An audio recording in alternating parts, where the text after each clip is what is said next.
And new at 6, patients and researchers calling it the first step towards a true cure for type 1 diabetes in 100 years.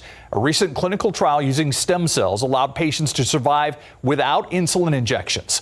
Courtney Friedman spoke to a leader from the organization funding this study who also lives with type 1 diabetes.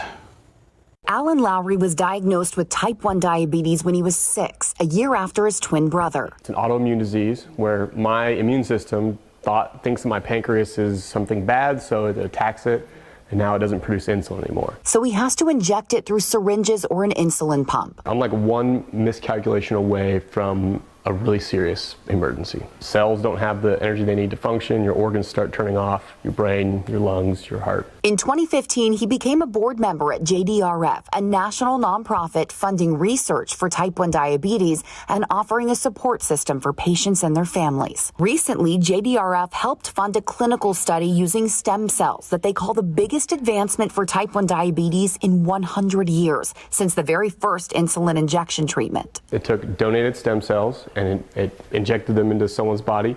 And what that did allowed a type 1 diabetic to live with a 91% insulin-free regimen. When asked what this means for people like him, visible joy and relief. Oh gosh, there's so many possibilities. This is the first large step towards an actual practical cure where someone with diabetes could live the same life as someone without diabetes. The stem cell research is still in its early stages. There's a lot of work to do, more clinical trials, more data to be collected, but there's also more hope than ever. Courtney Friedman, KSAT 12 News.